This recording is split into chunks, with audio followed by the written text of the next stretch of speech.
Okay चलो, information bulletin हर साल का अपना आता है, हर साल इसमें सारा कुछ दिया होता है। सीयूटी क्या है ये आपको तो पहले से ही पता है कि सीयूटी हमें क्यों देना है, तो हम सीयूटी क्यों देना उस टॉपिक में नहीं जाएंगे। सीयूटी का आपका क्या यूनिवर्सिटीज है, किस तरह का लिस्ट है, वो सारा कुछ हम लोग यहाँ से चेक कर लेंगे, ठीक है। अच्छा, यहाँ पर एब्रीवेशन जो दिया है, इस एब्रीवेशन को भी पढ़ के रख लेना कि आखिर ये लिस्ट ऑफ एब्रीवेशन जो है क्यों दिया हुआ है। AIU association of Indian university, CBT computer based test, central university, CUET that is common university entrance test, EWS जो है वो होता है आपका इकोनॉमिकली वीकर सेक्शन, जिसके लिए आपको इनकम सर्टिफिकेट पूरा बना करके under EWS category SDO office से जाकर के बनवाना पड़ेगा, ठीक है।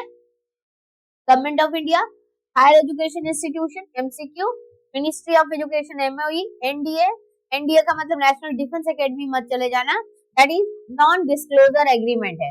NTA जो इसको कंडक्ट करता है CVT को, that is national testing agency, और OBC NCL वेरी इंपॉर्टेंट, तो OBC जिनका है उनको नॉन क्रीमी लेयर अगर होंगे तो रिजर्वेशन मिलेगा, और नॉन क्रीमी लेयर का सर्टिफिकेट हर 6 महीने में आपको बनाना पड़ेगा। एंड इनकम स्लैब होता है लेस देन 8 लाख रुपए, ठीक है। इनकम स्लैब होता है लेस देन 8 लाख रुपीस, और OCI overseas citizen of India, PWBD जो कि पर्सन्स विद बेंचमार्क डिसेबिलिटी, उसका अपना क्राइटेरिया दिया है कि कितना वो डिसेबिलिटी, और PWD that is person with disability, और RPWBD that is right of person with disability act, जो बताया गया कि उसके अकॉर्डिंग जो है डिसेबिलिटी, ये आपको इसलिए बता रहे, हालांकि आप लोगों के लिए जरूरत नहीं है, लेकिन फिर भी क्या है कि आपको इन्फॉर्मेशन पता होनी चाहिए कि क्यों आखिर ये सारी चीज दिए गए हैं, और अगर इस फॉर्म को आप ठीक से भर लेते हो अपने से जाकर, तो आप बाकी जगह के भी फॉर्म आपको भरने हैं। RI का फॉर्म निकलेगा, आप RI को भी देख करके उसका भी फॉर्म भरिएगा, क्योंकि एग्जाम कब हो गए, और आप जिस लेवल का प्रिपरेशन करो दैट इज फॉर एवरीथिंग, ठीक है। लेकिन अब आपका टाइम पीरियड और ज्यादा स्टडी को देने का टाइम आ गया, अब आप लोग बाकीबाजी नहीं कर सकते। नेक्स्ट है schedule caste, UDID unique disability ID, UPI, ये जनरल नॉलेज का भी पार्ट है। यूनिफाइड पेमेंट इंटरफेस, क्योंकि आज के टाइम में हम लोग UPI इतना यूज करें but we do not know the full form of UPI, right, that is unified payment interface. UR का मतलब होता है अनरिजर्व, जो जनरल कैटेगरी का होता है, और UT that is for union territory. Now coming to the important information and dates at a glance, important dates and fees detail जो है आपका क्या है, तो कॉमन यूनिवर्सिटी टेस्ट जो है ये आपका कितने मीडियम में कंडक्ट होता है, यानी कि कितने लैंग्वेज में ये कंडक्ट होता है, तो ये 13 मीडियम्स में कंडक्ट होता है, यानी कि 13 लैंग्वेजेस में कंडक्ट होता है, across India and abroad for admission into the undergraduate program. तो ये UG है, इसका एक PG भी होता है, जो आप UG के बाद PG का एग्जाम देंगे, ठीक है। अब ये सब जगह मैंडेटरी हो गया है, करना ही पड़ता है for all the central universities and state participating universities. तो स्टेट पार्टिसिपेटिंग यूनिवर्सिटी का मतलब क्या है, सेंट्रल यूनिवर्सिटी जो हमारा सेंट्रल वाला यूनिवर्सिटी वो तो है, इसके अलावा जो स्टेट यूनिवर्सिटी या फिर कुछ प्राइवेट यूनिवर्सिटीज भी ये क्राइटेरिया मेंशन करके रखे हैं दैट कि वो लोग जो है स्टूडेंट का एडमिशन लेंगे on the basis of the CUET marks, ठीक है। इसीलिए यहाँ पर स्टेट एंड पार्टिसिपेटिंग यूनिवर्सिटीज लिया है, तो स्टेट का एक यूनिवर्सिटी वो अलग, तो इसकी कैटेगरी सब कुछ अलग से दी होगी। आज पूरा का पूरा डिटेल आपको स्टेट यूनिवर्सिटी, आपको सेंट्रल यूनिवर्सिटीज बता देंगे, और कौन कौन से private universities those who are also participate platform, क्योंकि एक कॉमन प्लेटफॉर्म बनाया गया है जहां पर बच्चों के लिए हेजल फ्री होगा। पहले क्या होता था, BHU का एग्जाम देने के लिए BHU में जाना पड़ता था, ठीक है। उसके बाद DU का अगर एंट्रांस होगा, DU का एंट्रांस नहीं होता था, कट ऑफ होता था, या फिर RI का देना है तो RI के लिए जाना पड़ेगा, तो अलग अलग जगह बच्चे एग्जाम देने के लिए घूमते रहते थे। तो अब क्या किया, एक सेंट्रल प्लेटफॉर्म जहां से आप ले लीजिए, कोई प्रॉब्लम नहीं, और एक डेटा पूरा होता है वो डिस्ट्रीब्यूट हो जाएगा, ठीक है। अब ऑनलाइन सबमिशन आपका कब से, 3rd to 30th जनवरी अप टू 11:50 PM, ठीक है, यानी रात को 11:50 तक आपका टाइमिंग है। ये हो सकता है कई बार इंक्रीज भी होता है, पहली बार ऐसे कि जनवरी के टाइम पे ये फॉर्म आपका दे दिया।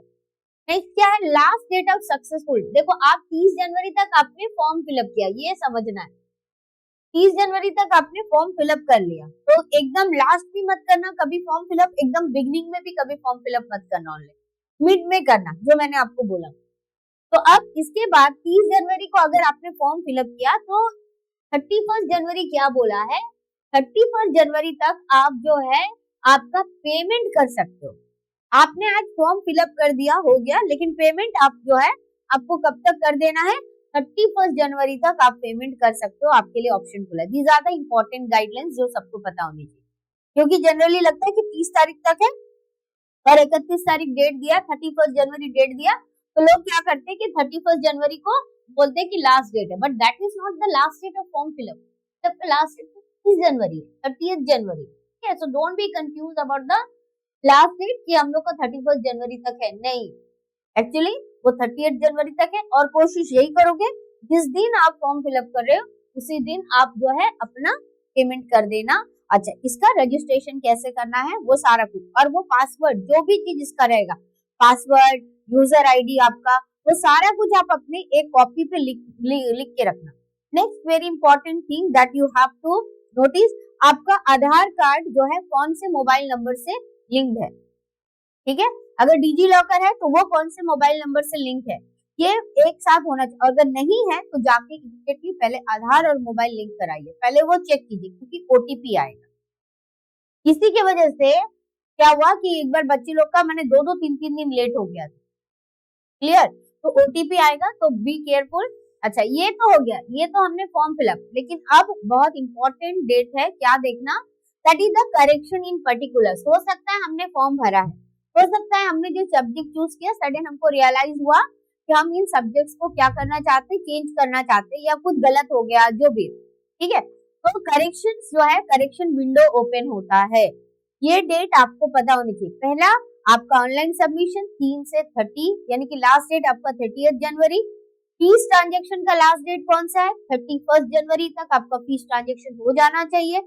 पर्टिकुलर का करेक्शन जरूर चेक करोगे, 2 to 4 फरवरी ओपन होता है, 2, 3, 4, ठीक है, और 4 तारीख को रात को 11:50 तक, यानी इस बीच में आपको बहुत काम करने हैं, आपको प्रैक्टिकल्स देने हैं, आपको बोर्ड्स की तैयारी शुरू करनी है, आपका सीयूटी कंटिन्यू, प्लस आपको ये सारे डेट भी याद रखना है, इसको भूलना नहीं।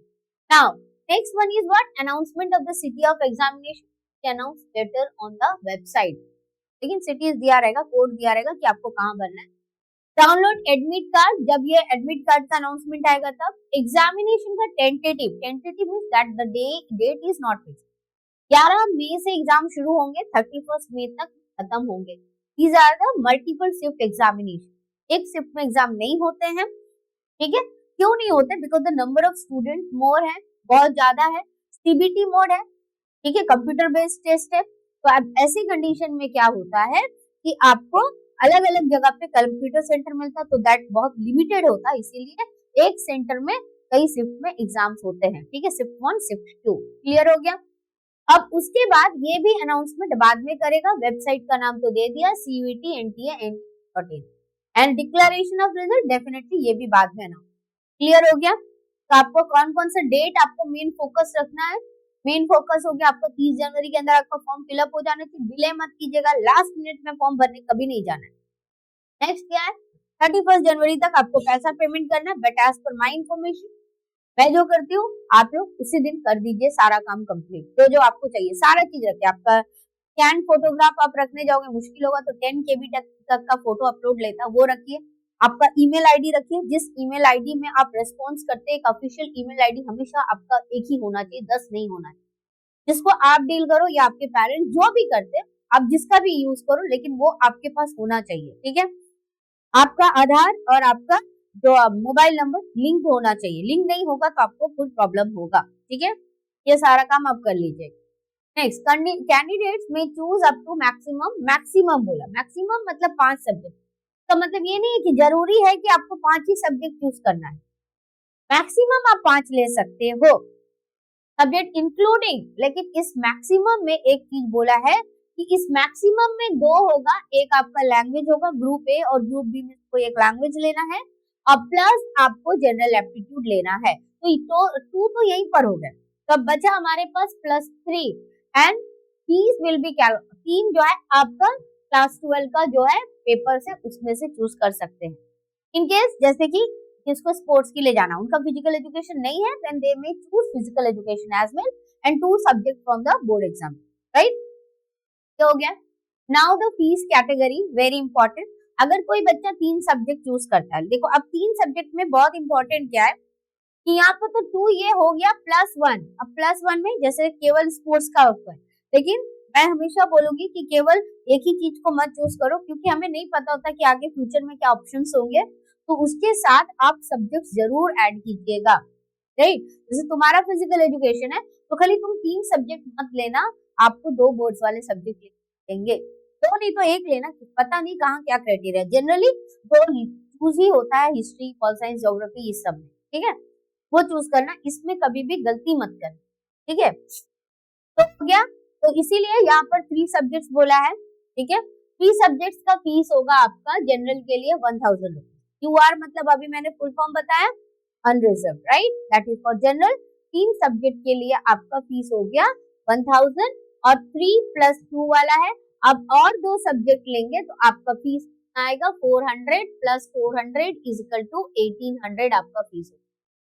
क्लियर हो गया, जो अनरिजर्व है, यानी आपको 1800 रुपए फीस देने पड़ेंगे इस एग्जाम को देने के लिए। Clear. OBC non creamy layer बोला है और ईडब्ल्यूएस दोनों के इनकम स्लैब सेम होता है, मैंने ऑलरेडी बोला है, 8 लाख से नीचे। अब यहाँ पर उनके लिए 100 रुपए का कंसेशन है और यहाँ पर 25 रुपीज का कंसेशन। जो एससी होंगे, जो थर्ड जेंडर, पीडब्ल्यूडी, पीडब्ल्यूबीडी, उनके लिए 800 रुपीज है 3 सब्जेक्ट का, और यहाँ पर उनका बाकी 2 सब्जेक्ट ईच, यानी कि हर एक सब्जेक्ट के साथ में आपका 350 करके ऐड होगा।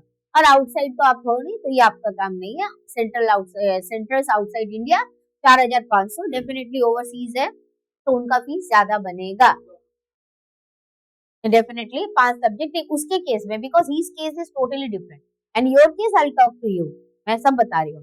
वेट, जब सब्जेक्ट चूज में जाएंगे ना तो हम आपको सारा कुछ बताएंगे, क्योंकि हमको क्राइटेरिया भी देखना है। University we are applying, what is the criteria mention in that university, आपको take that individually as well.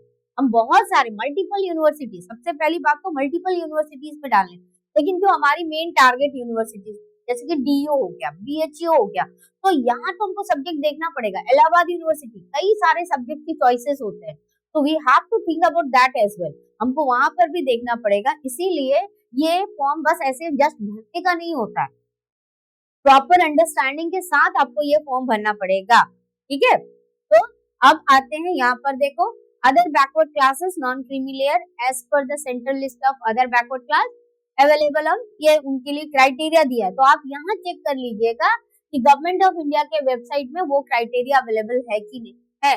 And only the candidate following in this list में मेंशन ओबीसी, यानी कि वहां पर, अच्छा हाँ, ओबीसी का और एक चीज है, ओबीसी, एससी, एसटी का सेंट्रल का भी सर्टिफिकेट बनाना पड़ेगा, ठीक है। जो स्टेट का है, स्टेट नहीं चलेगा, सेंट्रल का भी सर्टिफिकेट बनाना पड़ेगा, ओबीसी का भी सेंट्रल का सर्टिफिकेट बनाना पड़ेगा, अदरवाइज नहीं होगा, ये भी आपको बता दिया, ठीक है। सेंट्रल का आपको सर्टिफिकेट बनाना पड़ेगा, और ओबीसी के लिए तो सीधे ही मेंशन किया है कि इस वेबसाइट में अगर वहां मेंशन है आप जिस ओबीसी कास्ट को रिप्रेजेंट करना चाहते हैं, अगर है then you will get the benefit, otherwise you will not get the benefit. And state list OBC candidate who are not in OBC NCL, that is central list, must choose general or unreserved, एकदम clear लिखा है। बच्चे बाद में बोलते हैं ma'am ऐसा हुआ वैसा हुआ, हमारे एक ऐसे स्टूडेंट का एडमिशन कैंसिल तक होने की कगार पे, ठीक है, क्योंकि आपको जिस कैटेगरी में एडमिशन मिल रहा है, आप जनरल में हो तो आपको कोई सोचना नहीं कि आपका एडमिशन, लेकिन अगर आप जिस कैटेगरी के थ्रू रिजर्वेशन लेना चाहते हैं तब तो आपको उसका डेटा देना पड़ेगा। इसीलिए स्टेट लिस्ट ओबीसी कैंडिडेट जो कि उस ओबीसीएल एनसीएल लिस्ट में नहीं है, सेंट्रल लिस्ट में, आपको नहीं मिलेगा, आपको रिजर्वेशन नहीं मिलेगा, तब आपको अनरिजर्व में ही देना पड़ेगा। क्लियर हो गया, ये हो गया खत्म, ठीक है। नाउ इंफॉर्मेशन बुलेटिन का next part, that is broad features of CUET 2026 are as follows. Registration पता है, टोटल सब्जेक्ट्स जो है आपके 37 है, 13 लैंग्वेज है plus 23 domain specific subject plus 1 general aptitude, मिलाकर हो गया आपका 37। मीडियम 13 इंडियन लैंग्वेजेस अभी हमने बताया, ये जो हमारे रीजनल लैंग्वेजेस है उसमें, and language subject to be tested through reading comprehension, very important, language subject का टेस्ट कैसे होगा आपका बता दिया, रीडिंग कॉम्प्रिहेंशन होगा based on different types of passage होता है। अब ये डिफरेंट टाइप्स ऑफ पैसेज जो होता है, फैक्चुअल होता है, लिटरेरी होता है, नैरेटिव होता है, इसके अलावा लिटरेरी एप्टीट्यूड एंड वोकैबुलरी भी होता है। तो ये आपको प्रिपरेशन करना पड़ेगा, आपको ग्रामर का नॉलेज होना पड़ेगा, व्याकरण का नॉलेज होना पड़ेगा अगर आप, ठीक है, आपको ये सारा कुछ यहाँ से पढ़कर जाना पड़ेगा।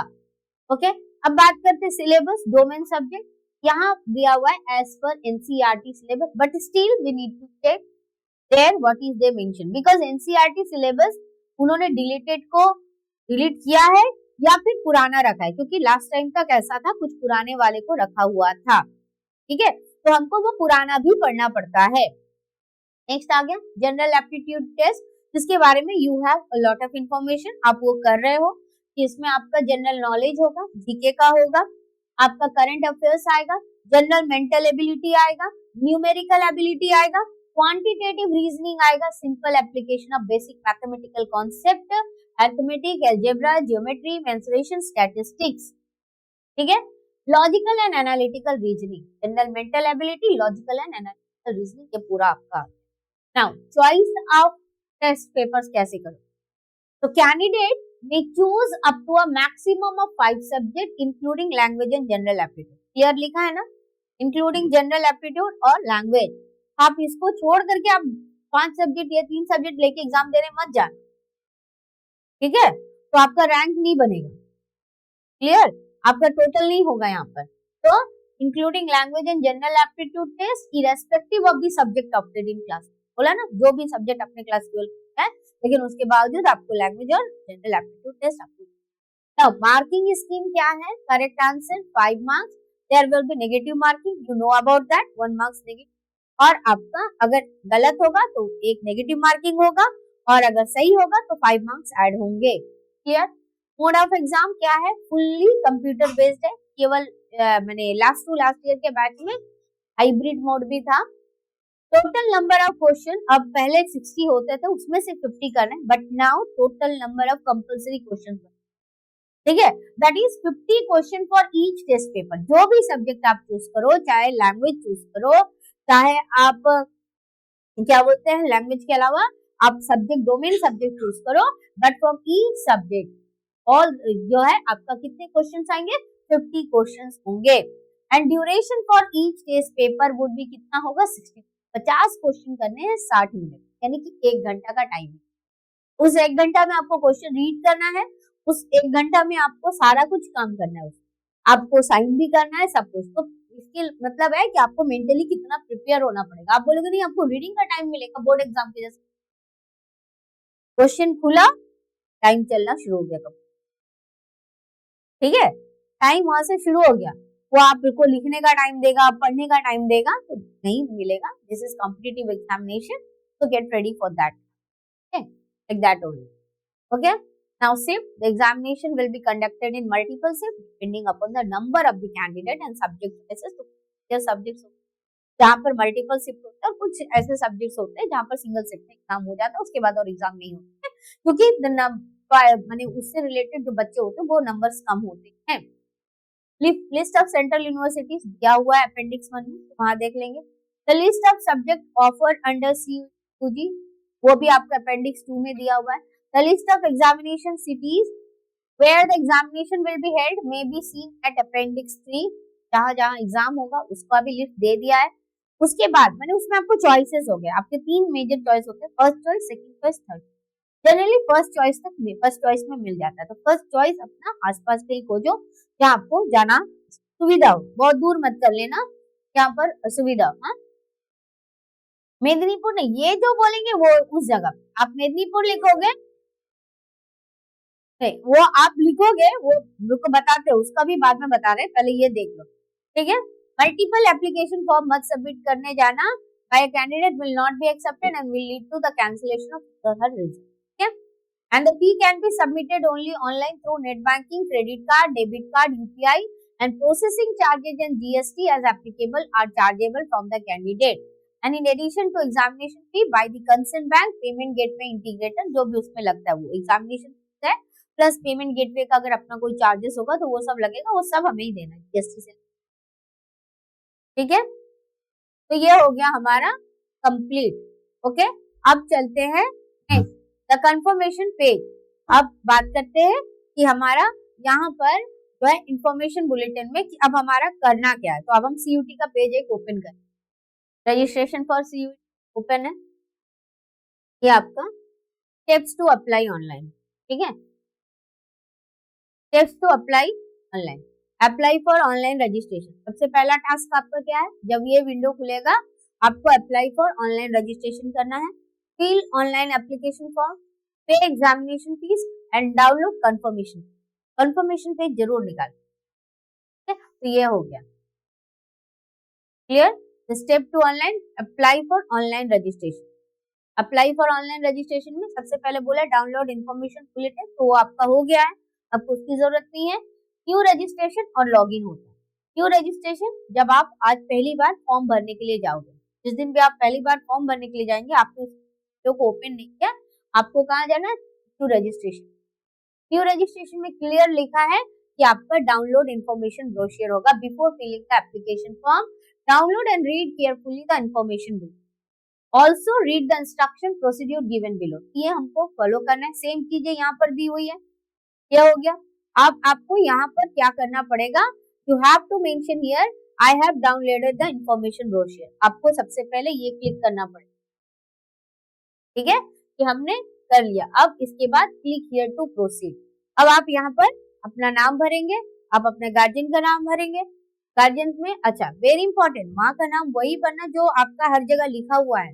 आप घर का कोई इधर उधर का नाम मत लिखना, मुश्किल, और आपको वहां पर वो पूछा जाता है लिखने, तो ये नाम आपको भरना पड़ेगा। तो कैंडिडेट्स नेम हो गया, पिताजी का नाम हो गया, मदर्स नेम भरेंगे, कैंडिडेट्स का डेट ऑफ बर्थ भरना है, day month year, select gender. ठीक है, उसके बाद में कंफर्म पर्सनल डिटेल्स। ठीक है, पर्सनल डिटेल कंफर्म करेंगे। कंफर्म कैंडिडेट नेम, तो आपने यहाँ पर कैंडिडेट नेम फिर से पहले लिखा था ना, अब आपको दोबारा फिर से कैंडिडेट नेम लिखना पड़ेगा। नेक्स्ट आपका कंफर्म फादर, पिताजी का नाम, कंफर्म मदर, यानी कि दोबारा यही काम करना है, यानी कि एक बार दे दिया तो हो गया, दोबारा भी आपको भरना है। Confirm date of birth and confirm gender. Present address लिखिएगा, अपना नाम, ठीक है, पता जो है आपका, आपका सब लोकेलिटी जो है, जो आपका है वो क्लियर एक के बाद एक ये लेकिन भरना मत भूलना, ये तो ऑप्शनल है। सब लोकेलिटी, आपको जो प्रीमाइस का नाम भरना है वो भर देना। ठीक है, आधार कार्ड से एड्रेस से क्या लेना है, तो क्या हुआ, हाँ तो वो तो घर बदलता है, तो अब आपको नहीं प्रेजेंट एड्रेस देना है। ठीक है, प्रेजेंट एड्रेस के अलावा अगर परमानेंट एड्रेस का ऑप्शन होगा, अभी आप जहाँ रह रहे हो वहीं का आपको देना। आपका आधार कार्ड में जो है वो बाद में, वो तो आप अगर चेंजेस करते हैं, कई लोग रेंट में रहते हैं, इधर रहते हैं उधर रहते हैं, तो वो आधार कार्ड तो परमानेंट एड्रेस के नाम पे बनाया जाता है ना, तो ये जरूरी, तुम जहाँ पर हो, जहाँ पर तुम्हारे लेटर्स तुम रिसीव कर सकते हो, वो प्रेजेंट एड्रेस हो। यहाँ पर ये नहीं बोला है कि आधार कार्ड को एज एन एड्रेस प्रूफ आपको देना है। ओके, तो आप ये दे देना। इलेक्ट्रॉनिक कम्युनिकेशन एड्रेस, जो मैंने आपको ऑलरेडी बोला, ये सही देना। Email address, confirm email address जिसमें आप मेल रिसीव करते हो, क्योंकि आपको चेक करना पड़ेगा, मेल चेक करना भूल जाओगे तो फिर गया। हर चीज का इसमें ही मेल आएगा आपको, काउंसलिंग से लेकर के सारी चीजों का। ठीक है, अच्छा ये मत सोचना कि एडमिट कार्ड के लिए इसमें मेल आएगा, एडमिट कार्ड आपको खुद डाउनलोड करना है। एक बार एक बच्चे ने बोला ईमेल में एडमिट कार्ड नहीं है, पैसे तो आपके जो अकाउंट आपका बन रहा है ना, जैसे आप सोशल मीडिया में अकाउंट बनाते हो तो अपने अकाउंट में क्लिक करके ना सारा कुछ काम करते हो, it is like that only. ये आपका सीयूटी का अकाउंट है, ये new registration is your CUT account, और इस अकाउंट को आप यूटिलाइज करोगे ना, वो हो गया। तो ईमेल हो गया, कंफर्म ईमेल एड्रेस हो गया, मोबाइल नंबर हो गया, confirm mobile number, alternate contact number optional है कि अगर वो नंबर से नहीं होगा तो ये नंबर भी एक ऑप्शनल है।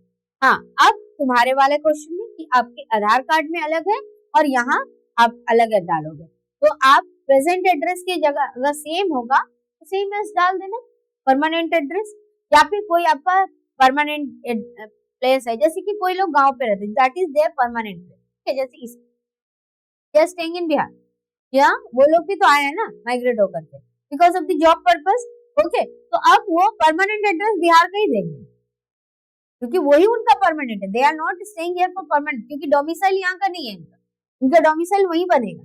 बिहार के होंगे तो बिहार में बनेगा, यूपी का होगा तो यूपी में। हाँ, यहाँ आप क्यों है, why you are here, here you are only for the purpose of job.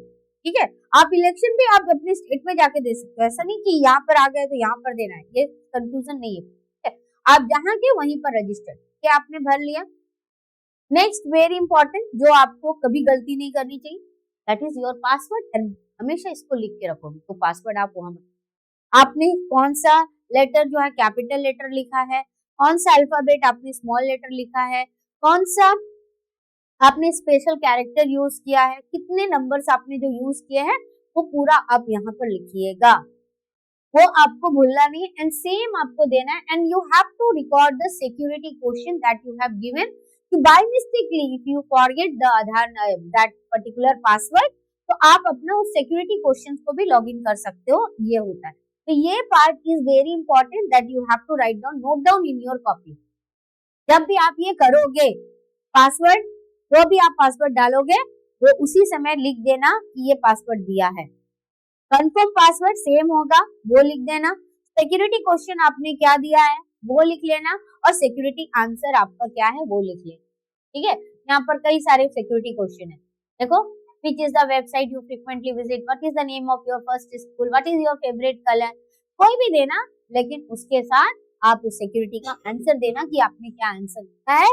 And after that is enter captcha as shown below and submit the form. ये उसके बाद फिर से पूछेगा कि आप इसको चेक कीजिए, तब हम लोग प्रोसेस में आगे बढ़ेंगे।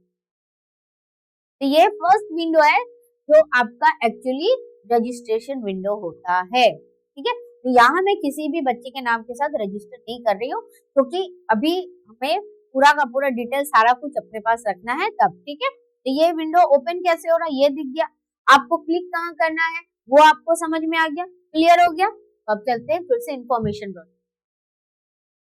So the confirmation page of online application form will be generated only after the successful payment of the fee of the candidate. तो जब आप ये सारा कुछ कर लेंगे तो ऑनलाइन एप्लीकेशन फॉर्म का जो कंफर्मेशन पेज है will be generated only after successful payment. जब तक आप सक्सेसफुल पेमेंट नहीं करेंगे तो confirmation, and in case of confirmation page is not generated after payment of the fee, then the candidate may have to approach the concerned bank जहाँ से उसने payment किया है। ठीक है, तो जनरली ये प्रॉब्लम बहुत कम होता है। Submission of application form should made by the candidate online through the NTA website. Now ये instructions I already given all the instruction, हमने ये सारा पॉइंट देख लिया। Before starting to fill the application form, candidate are advised to read the prospectus displayed on the website. ये आपको पूरा पढ़ना है। Website of the universities where admission and to be clear about the program offered by them.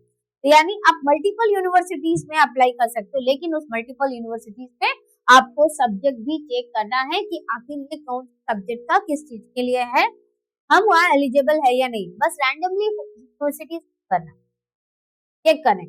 हम अभी सारा कुछ करेंगे। ठीक है, नेक्स्ट क्या है, NTA will not entertain the correction send bye the candidate through post. Post वगैरह तो हम करेंगे नहीं, चलो कुछ लोग कर देते हैं बुद्धू जैसा काम, बाकी नहीं।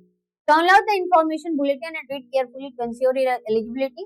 अब registration form, register for the online application form and note down the system generated application number. Yes, आपको और क्या नोट डाउन करना है, मैंने अभी आपको बताया कि आपने जो पासवर्ड लिखा है वो आपको याद होना चाहिए, आपने जो सिक्योरिटी क्वेश्चन लिखा है वो आपको याद होना चाहिए, और उसका आंसर भी आपको याद होना चाहिए।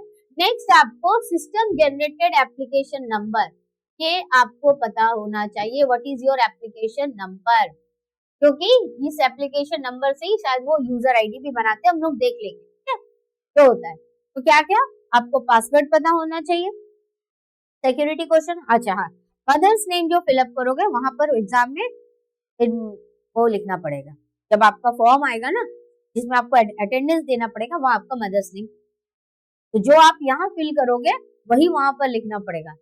ठीक है, कई बार बच्चे क्या करते हैं, ये ऐसे क्यों है, आपको बोलेगा अरे मैडम मम्मी का नाम कौन भूल जाता है, का नाम इसलिए हम बोल रहे भूल जाते हैं क्योंकि लोग एक्चुअली क्या करते हैं कि घर का डाक नाम वगैरह कुछ भी डाल देते हैं, और वहां पर जा करके फिर वो ऑफिशियल नाम डालेंगे, या फिर यहाँ ऑफिशियल नाम डाला वहां पर डाक नाम डालेंगे, यानी कि जो नाम से हम उनको घर पे बुलाते हैं, जो भी, ये गड़बड़ी कई बार होती है, तो ये गड़बड़ी मत कीजिए, ठीक है।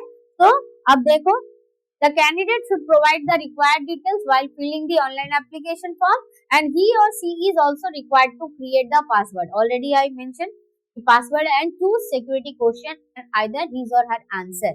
So after successful submission of the personal detail, वो पहला पेज हमारा क्या था? That was the detail of personal detail का पेज, ठीक है। An application number will be generated, यानी जब ये आप भर देंगे तो आपका एक एप्लीकेशन नंबर बन गया। अब आप भूल जाएंगे, बोलेंगे नहीं चलो हम दूसरा बना लेते हैं, मत कीजिएगा, बहुत प्रॉब्लम। हम भूल गए, हम उसमें नहीं करेंगे, हम दूसरा एप्लीकेशन नंबर बना लेंगे, नहीं, आप एक ही एप्लीकेशन नंबर जनरेट करेंगे और उसी को आपको यूज करना है। And it will be used to complete the remaining step of the application form and will also require for all future reference, ठीक है। इसलिए मैंने बोला एक डायरी रखोगे अपने पास में और वो सारा कुछ आप उसमें भर के रखोगे। And the general application number will be used referred for CUET UG 2026। तो जब भी आपका जो एडमिट कार्ड आएगा उसमें भी आपका वही एप्लीकेशन नंबर लिखा आएगा। तो for subsequent login the candidate will be able to log in directly with the respective, मैंने अभी बोला ना कि वो लॉगिन कैसे करेंगे, बार बार आपका जो एप्लीकेशन नंबर एक बार जो जनरेट हो जाए उसी से आपको इसको लॉग इन करना है और जो आपका पासवर्ड होगा, यानी कि your application number will be your user ID and your password that is for the entry। Clear हो गया? ये आप लिखोगे, गलती नहीं करोगे। Now application form, the candidate can log in with the system generated application number and pre-created password for completing the application form। यानी आपने अपना पर्सनल डिटेल दे दिया, आपका एप्लीकेशन नंबर बन गया, आपका पासवर्ड रेडी हो गया, अब आप चलेंगे कहाँ पर? बाकी अपना डिटेल्स देने के लिए। अब बाकी अपना डिटेल्स क्या देना है?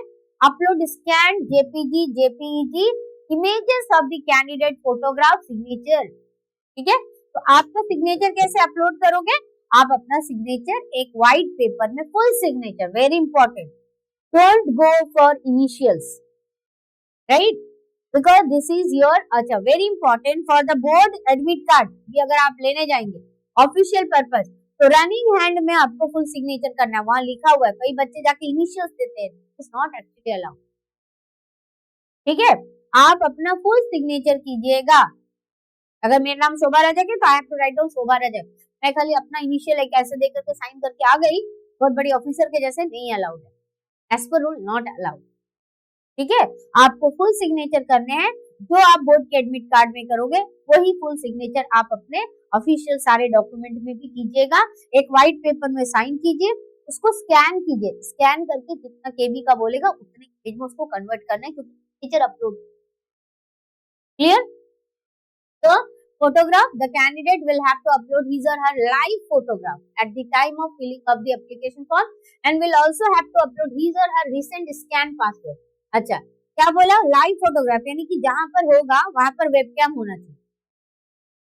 लाइव माने मैं अभी अगर उसको अपलोड करने जा रही हूँ तो मैं अभी जिस तरह से हूँ मेरा फोटोग्राफ उस तरह से अपलोड आया समझ में, ठीक है। तो लाइव फोटोग्राफ होगा, अपलोड हिज और her live photograph at the time of filling of the application form. आप एप्लीकेशन फॉर्म फिलअप करें, आपका लाइव फोटो ले लेगा, ठीक है, तो हो गया। And will also have to, very important, next एक लाइव फोटोग्राफ होगा प्लस रिसेंट, तो आप सभी को जाकर रिसेंट पासपोर्ट साइज फोटोग्राफ अच्छे जगह से, ये नहीं मोबाइल से खींच के डालना, मत डालना, ठीक है, ले लेना। हिज और her recent scan passport size photograph which should be in color with 80% face including ear without a mask। नहीं दिखेगा कान तो नहीं लेगा। लास्ट टाइम एक बच्चे का कान नहीं ले रहा था तो उसको पीछे से ऐसे लगा करके फिर फोटो खींच के फिर अपलोड किया। ये छोटी उटी डाल के मत चले जाना, ठीक है, क्योंकि ये ऑफिशियल पर्पस के लिए है, तो इसमें कोई ऐसा कुछ मत करना। No need to go for makeup और ये सब मास्क वास्क कुछ अलाउड नहीं है, ये आपको पहले बता दिया। और 80% पूरा आपका फेस दिखना चाहिए, कान वगैरह, और मास्क नहीं चलेगा। और आपका बैकग्राउंड जो है अगेंस्ट व्हाइट बैकग्राउंड, कौन सा बैकग्राउंड बोला है, यही करना है, ठीक है। व्हाइट बैकग्राउंड छोड़ के फोटोग्राफ मत लेना, देख रहे व्हाइट बैकग्राउंड तो लिख लिए, तो क्या क्या है कंडीशन अप्लाई, फिर बाद में नहीं बोलना कि पता नहीं है हमें। जो जो रिक्वायरमेंट है लिख लो, क्योंकि आपको पूरा सही तरीके से फॉर्म फिलअप करना है, फॉर्म में गलती कभी नहीं करना है। कि बार बार उसको रिकरेक्शन के लिए भेजेंगे, अरे गलती हो गया, गलती हो गया। लिख के रखो स्टेप बाय स्टेप हमको क्या क्या करना है, व्हाट आर आवर रिक्वायरमेंट। हो गया, क्या complete. Now size of the photograph is important, it माने 10 KB to 200 KB and in JPG and JPG format clearly legible. तो भाई उनसे इसी फॉर्मेट में ले लेना और इतना ही ले लेना, क्योंकि आप वहां फोटो खिंचा लोगे तो आपको ये इस केबी में ही वो लोग दे देंगे, ठीक है, कन्वर्ट करके, तो आपको कन्वर्शन के लिए जाना नहीं पड़ेगा, ठीक है। Now signature, again signature file should be also JPG और जेपीजी फॉर्मेट, जो आप अपने मोबाइल से बनाना, व्हाइट पेज में लिख करके बनाना। सिग्नेचर को ओवरराइटिंग मत करना प्लीज, ठीक है। And clearly legible between 10 KB to 50 KB, okay. Disability का है तो डिसेबिलिटी का certificate, scan copy of disability और UDID certificate should be a PDF with KB to 300 KB. Scan copy of identity proof for those candidate who will verify their identity through method other than आधार और DigiLocker. तो जो लोग आधार और DigiLocker को छोड़ करके identity proof के लिए जा रहे हैं, तो उनके लिए फिर आइडेंटिटी प्रूफ का स्कैन कॉपी भी चाहिए and should be in format. तो आप तो आधार से ही देंगे आइडेंटिटी प्रूफ, तो आपको जरूरत नहीं है। Now NTA reserve the right for verification of the candidate detail and photograph. तो याद रखना, जो भी डिटेल भरोगे सब कुछ सही होना चाहिए, क्योंकि तो ये कभी भी वेरीफाई हो सकता है, ठीक है। और अगर मैच ना करे तो वो फिर गया, रिजेक्ट हो जाएगा। And candidate are advised to up to date their detail on Aadhaar card with their recent photograph, name, date of birth. मैंने ऑलरेडी आपको बोला कि आधार कार्ड को आपको अप टू डेट रखना है। Advise to up to date update their details on Aadhaar card. क्या क्या अपडेट रखना है, आपको चेक कर लेना है घर में आपको कि आपके आधार कार्ड में क्या क्या है। दैट इज आपका फोटोग्राफ रिसेंट आपका अपलोड होना चाहिए आधार कार्ड में। नहीं है तो एक दिन में हो जाएगा, डोंट वरी। आप चले जाइए आधार जहां पर चेंज होता है वहां से जाके करा लीजिए, ठीक है। I tell you letter, name, date of birth, gender, address etcetera, okay. And for updation in Aadhaar please follow UIDAI guidelines. जहाँ पर UIDAI जो सेंटर्स है वहां पर जाओगे तो वो एज पर that they will do everything. And इसका आपका कई सारे बैंक में भी आधार अपलोड करने का जो है वो सेंटर है, जहाँ पर आधार को आप अपग्रेड कर सकते हैं, आपको जो जो रिक्वायरमेंट है, क्लियर। तो ये आपको कर लेना है। Now for capturing live photograph क्या करना है, how candidate will give the take the live photograph. Candidate should switch on their camera और connect their webcam to the device. तो आपको कहाँ फिलअप करना पड़ेगा, पहले ये नहीं था, तो अब आपको कहाँ करना पड़ेगा, जहां पर वेबकैम होगा, ठीक है। To their device used for filling the application form. If your device does not support a webcam, QR code on the right can be scanned by the candidate. अब आपका क्या होगा, अब मेरे पास तो वेबकैम है नहीं, तो उसमें QR कोड आएगा जिसको आपको स्कैन करना है। तो मोबाइल में कैमरा ओपन होगा, मोबाइल से डायरेक्ट आपका लाइव फोटो चला जाएगा। क्लियर हो गया, आया समझ में। तो if your device does not support a webcam, तब क्या करोगे, what you have to do when your device is not supporting the webcam, QR code on the right can be scanned by the candidate using what, using a mobile device, tablet, etc. And candidate should ensure that there is a light color background. ये भी ensure करना है कि पीछे light colour background होना चाहिए जहां से आपका लाइव फोटोग्राफी हो, ठीक है। With proper lighting and 80% face visibility. अगर नहीं होगा विजिबिलिटी इन ईयर्स, बार बार लिख रहे हैं, ठीक है, विदाउट अ मास्क। हर जगह पे कर दिया, इवन इन कंप्यूटर, मैंने आपका रेलवे के एग्जाम वगैरह सब में यही क्राइटेरिया है अब, ओके। अब for PWD or PWBD candidate the detail of the UDID card as uploaded will be verified. वो हो गया। Now the candidate has to upload his और her own photograph, signature and certificate as mentioned above. तो ये जिनका PWD वाले का, okay. Now fee payment के लिए क्या, अब ये फोटोग्राफ अपलोड यानी कि पहला वाला फॉर्म जो अपलोड होता है उसमें हम क्या करते हैं, उसमें अपना पूरा इन्फॉर्मेशन दे दिया, बायोडेटा बना दिया। बायोडेटा बनाने के बाद एप्लीकेशन आईडी जनरेट हो गया। एप्लीकेशन आईडी जनरेट हो जाने के बाद में फिर हमको उसको इंटर करना, ठीक है। नेक्स्ट हमारा काम क्या है, हमारा फोटो अपलोड करना है, सिग्नेचर अपलोड करना है, ये सारा कुछ अपलोड हो गया, प्रॉपर सब कुछ बता दिया। सब रेडी रखोगे एकदम काम हो जाएगा। सब रेडी नहीं रखोगे, बुद्धू जैसा चले जाओगे कंप्यूटर सेंटर और बोलेंगे हम फॉर्म फिलअप करने बैठे तो 2 दिन में भी नहीं हो। तो इसीलिए सारा काम एक साथ करके जाइए। Now after completion step 1 and step 2, तो वी ऑलरेडी डन। स्टेप 1 हमने देख लिया, स्टेप 2 देख लिया। The candidate have to pay the requisite examination fee. The fees can be paid only through online mode using what? Using net banking, credit card, debit card and UPI. तो processing charges and GST ये हो गया। And in case of confirmation page नहीं generate होगा तो आपको concern bank से consult करना पड़ेगा। Therefore कंफर्मेशन पेज, अच्छा उसी बीच में आपको सब्जेक्ट वगैरह भी वो लोग ले लेंगे, ठीक है। और आपको तो पता है कि आप कितने सब्जेक्ट के लिए अप्लाई कर रहे हैं, सारा क्राइटेरिया आपको पता चल गया। कितना फीस लग रहा है, 3 सब्जेक्ट होगा तो जनरल के लिए 1000 रुपीज देना, और उसके बाद 4 सब्जेक्ट करोगे तो 1400 होगा, अगर 5 सब्जेक्ट करोगे तो 1800, not more than that, right. तो all 3 step can be done together or at separate timing. मैंने बोला ना एक साथ भी कर सकते हो, अलग टाइम में। आपने आज एप्लीकेशन आईडी जनरेट कर लिया, कल जाकर के आपने ये सारा डिटेल भरना, ठीक है। Next, the submission of the application of a candidate could be considered as successful and his or her candidature could be confirmed only on the successful transaction or receipt of the prescribed application fee from him or her. Download, save and print a copy of the confirmation fee, right? तो download करेंगे, save भी करेंगे PDF को, और एक print out अपने पास में लेके रखेंगे एप्लीकेशन फॉर्म का, which would be downloadable only after the successful remittance of the fee. For future reference, important instruction about password, very important. So during online form filling, candidate will be required to choose password and security question and its answer. तो मैंने already बताया, the candidate is advised to record, remember his or her password for all future login, जो कि हम generally नहीं करते, तो हमें करना है। And for subsequent login, the candidate will be login directly with his or her respective system generated application number and choose. And the candidate is advised not to disclose or share his or her password with anybody, जो कि हर जगह पे बोला जाता है। अब password के लिए क्या क्राइटेरिया है, जनरली हम लोग कुछ भी पासवर्ड टाइप कर देते हैं, तो नहीं, आपको क्राइटेरिया फॉलो करना है, जो हर जगह पे अपना क्राइटेरिया बोला जाता है। पासवर्ड जो है 8 से 13 कैरेक्टर्स लंबा होना चाहिए, मिनिमम 8 से नीचे नहीं होगा, 8 से ज्यादा ही होना चाहिए। पासवर्ड में एक अपर केस होना चाहिए, एक लोअर केस होना चाहिए, ठीक है, और एटलीस्ट 1 न्यूमेरिक वैल्यू होना चाहिए, यानी कि 1 2 3 4, और एक स्पेशल कैरेक्टर होना चाहिए, ठीक है। अब मान लो अब भूल गए, अब आपको क्या करना है, रीसेट करना है योर पास, हो जाता है, भूल जाते इतना कुछ लिखने के बावजूद, इतना कुछ रखने के बावजूद भूलते हैं, तब क्या करोगे, choosing security question and its answer you have chosen during form, ठीक है।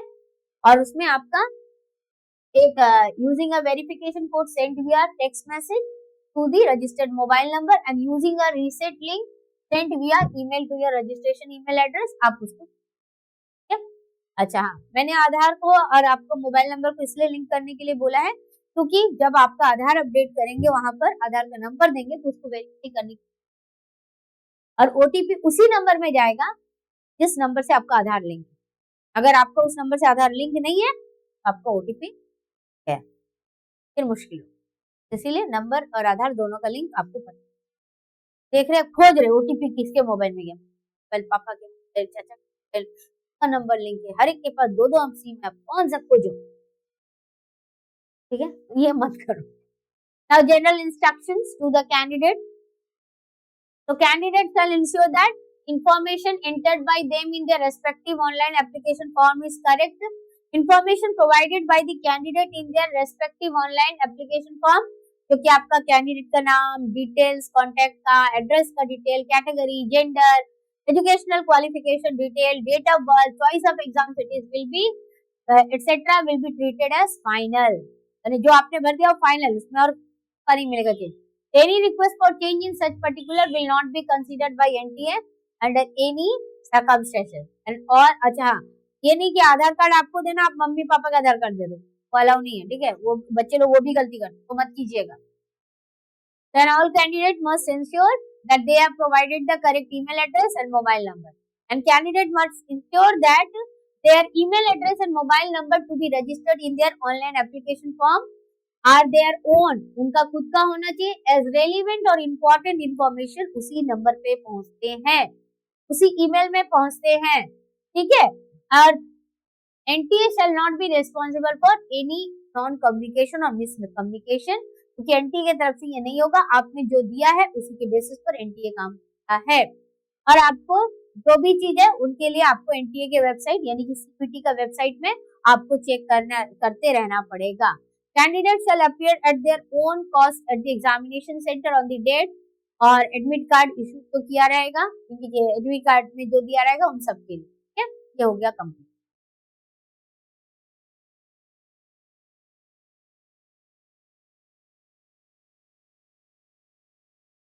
ये सारा मैंने बता दिया। ओनली वन एप्लीकेशन फॉर्म बोला है।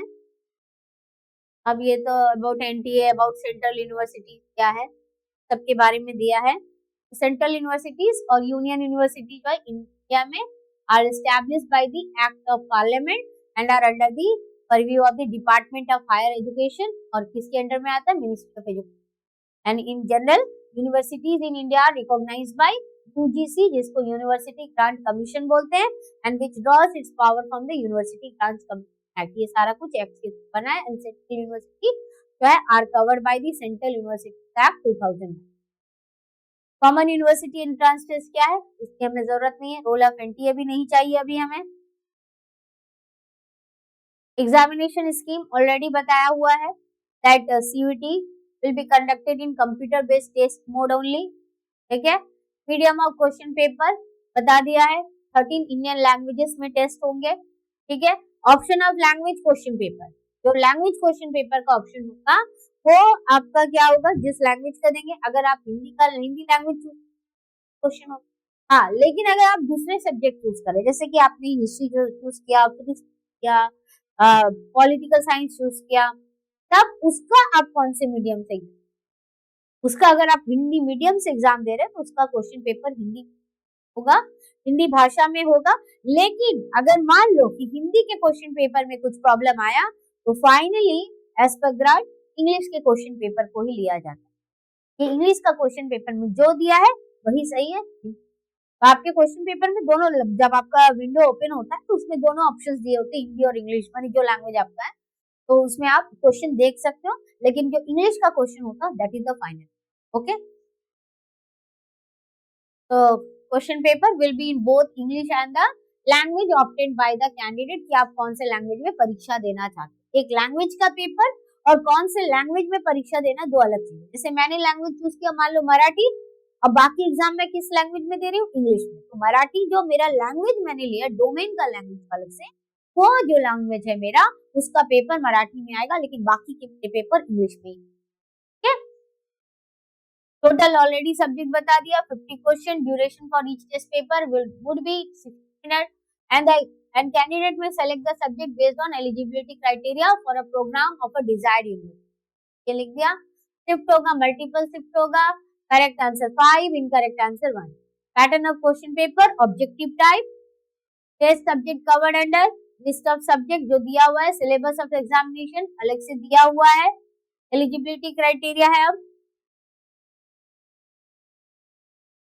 very important, for appearing in the CUET 2026 there is no age limit for the candidate who have passed the class 12 or equivalent examination और आर अपियरिंग इन 2026, यानी कि जो लास्ट ईयर पास किए हैं या उसके पहले भी पास किए हैं क्लास 12, वो भी सीयूटी का एग्जाम दे सकते हैं। ठीक है, और जो इस साल 2026 का एग्जाम दे रहे हैं वो भी जो है सीयूटी का एग्जाम दे सकते हैं। ठीक है, However, the candidate को क्या करना पड़ेगा? Will be required to fulfill the age criteria of the university। लेकिन हाँ, आपको ये देखना पड़ेगा कि कोई यूनिवर्सिटी का कोई एज क्राइटेरिया तो नहीं है।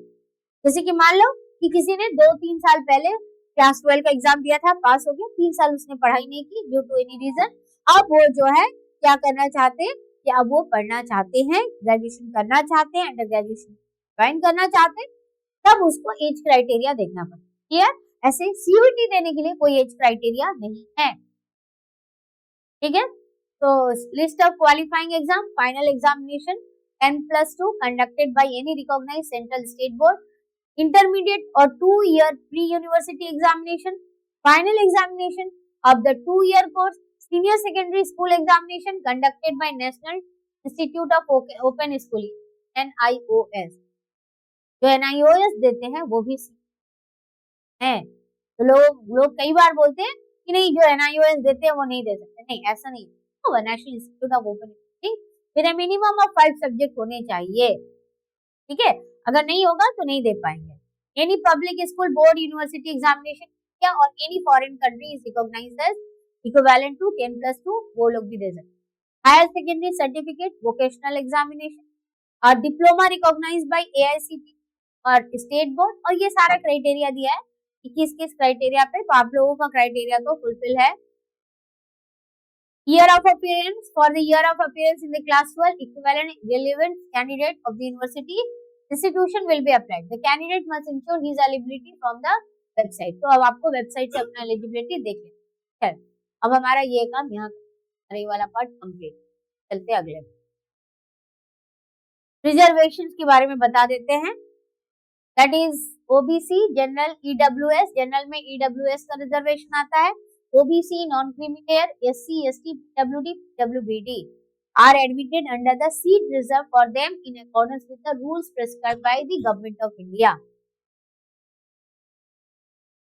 और ये जो PWD का क्राइटेरिया बोला है, और ये तो ऑफिस मेमोरेंडम, इसकी हमें अभी जरूरत नहीं है, कि तो अप्लाई करना वो रीड करके पूरा कर सकते, और ऑलरेडी मैंने इसके बारे में भी आपको बता दिया। Now, choice of examination center. The cities where the CUT will be conducted are given in Appendix 3. While applying, candidate can select up to a maximum of कितने सिटी को सेलेक्ट कर सकते हो, देख के रखना, 4 सिटीज कर देना। अब their choice within the state provided in their present and permanent address, यानी कि प्रेजेंट स्टेट और जो परमानेंट आपका एड्रेस है उनमें से कोई भी सिटी आप चूज सकते हैं। जैसे कि for example, if you are belong from UP, तो आप यूपी में भी सेंटर चूज कर सकते हो, but your permanent address from MP, तो आप एमपी परमानेंट, ठीक है। And all effort will be made to allot the city of examination to the candidate in order to choice opted by them in their online application. Admit card तो आपको issue होगा provisional candidate through the website. ये मत बोलना कि आपको online में mail में आएगा, वेबसाइट से लेना है। क्या क्या आपको एग्जामिनेशन सेंटर में लेकर जाना है? Which things the student need to carry the examination center? Print copy of the admit card along with self declaration. तो एडमिट कार्ड में 2 पेजेस निकलते हैं, 2 पेजेस निकलते हैं, वेरी इंपॉर्टेंट, ध्यान से सुनिए।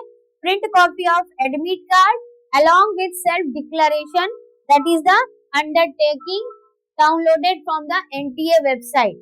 Clear print out on A4 size paper duly filled in. जो भी उसमें बोला है वो पूरा फिलअप करेंगे, आप एक अंडरटेकिंग लेकर के जाएंगे। अच्छा, इसके अलावा आपको और क्या लेके जाना है? तो उसको जो गाइडलाइन आपको बोला, a simple transparent ball point pen, ये आपके पास होना चाहिए। ट्रांसपेरेंट पेन, वो बिना ट्रांसपेरेंट वाला नहीं लेकर के जाना। All these pens are not allowed, all transparent pen, ठीक है, ठीक है। एडिशनल फोटोग्राफ लगेगा, लिसन, एडिशनल फोटोग्राफ लगेगा, जो आपने अपलोड किया है वही फोटो आपको लेके जाना, ठीक है।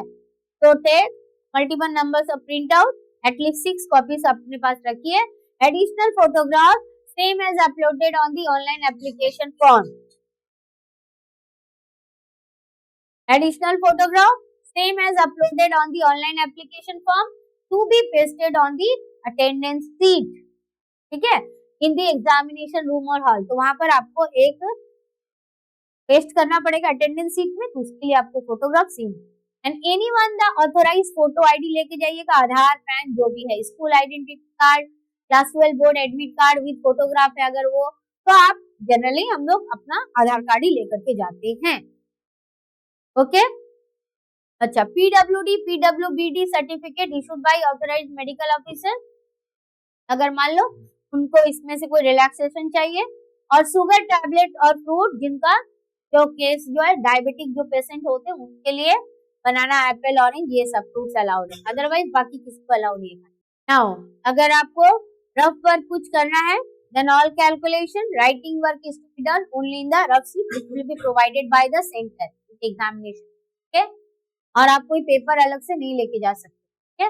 और कैंडिडेट को क्या करना है, उस रफ शीट पे candidate must write their name and application number on the top of each rough sheet provided to him or her during the examination, ठीक है। अगर मान लो in case candidate are found swapping the rough sheet, they will be considered as unfair means of जो आप adopt कर रहे हैं, तो उसमें आपका जो है जो क्लासेस लगेंगे, इवन आपका एग्जाम भी कैंसिल हो सकता है। पेड आइटम्स क्या है, क्या क्या चीज आपको मना है? Candidate will be subject to existence and compulsory frisking, तो फ्रिस्किंग होगा यानी कि पूरा आपको चेक किया जाएगा अधिकतर जगहों पे, ठीक है। अब फ्रिस्किंग में क्या होता है, आप क्या क्या आप नहीं रख सकते हो, तो अब यहाँ पे before entering examination centre with the help of highly metal detector के through candidate are allowed to carry the following item inside the examination center under any circumstance. Any item like textual material, printed or written, bits of paper, geometry pencil box, plastic pouch, calculator, pen, scale, writing pad, pen drive, eraser, ये कुछ भी allowed नहीं है, ठीक है। Are not allowed, ये कुछ भी नहीं ले जा सकते। पेन आपको बोल दिया तो ट्रांसपेरेंट लेकर जाने के लिए, ठीक है। मोबाइल अलाउड नहीं है, ब्लूटूथ, ईयरफोन कुछ नहीं है। Wallet, goggles, handbag, belt, cap नहीं लेके जा सकते हो, ठीक है। घड़ी नहीं पहन सकते हो, वेरी इंपॉर्टेंट, घड़ी पहन के मत जाना। कोई भी घड़ी अलाउ नहीं है, ना डिजिटल ना नॉर्मल, एनालॉग वॉच ना डिजिटल वॉच। वो आपको जनरली आप एक एकदम फ्री आप ट्राउजर पहन के जाइएगा और normal T shirt, wrist watch नहीं है। ऑर्नामेंट, मेटल आइटम्स ये कुछ भी अलाउड नहीं है। एनी फूड आइटम ओपन और पैकेट वाटर बॉटल्स नहीं अलाउ है, पानी वहां मिलेगा। Any other item that could be used for unfair means not allowed. No arrangement will be made at the center for keeping article or item belonging to the candidate. कोई तुम्हारा bag रखने की जिम्मेदारी नहीं लेगा, ओके। चलो अच्छा, और एक important, the candidate wearing articles or object of faith customary cultural should report at the examination centre at least 10 hours before the last reporting time. कि अगर मैंने आप कुछ रिलीजियस चीज अगर पहन। Now these are the list of central university. आपके कितने सेंट्रल यूनिवर्सिटीज है? That is 48 central universities are registered, ठीक है। तो आप एक साथ 48 सेंट्रल यूनिवर्सिटीज का फॉर्म भर सकते हैं, ठीक है। एक साथ आप 48 सेंट्रल यूनिवर्सिटीज का फॉर्म भर सकते हो। अलीगढ़ मुस्लिम यूनिवर्सिटी, आसाम यूनिवर्सिटी, ये आपके लिस्ट ऑफ यूनिवर्सिटीज किए हुए हैं, कहाँ से कौन सा यूनिवर्सिटी है, ठीक है। तो आप उसके हिसाब से फॉर्म भरिएगा, चॉइस कीजिएगा कौन सा यूनिवर्सिटी आपको भरना है। अगर लैंग्वेज लेकर पढ़ना है तो ई-फ्लू में भरिएगा, that is the English and foreign language university. इनको लैंग्वेज लेके पढ़ना है, आप इसका फॉर्म जरूर से भरिए।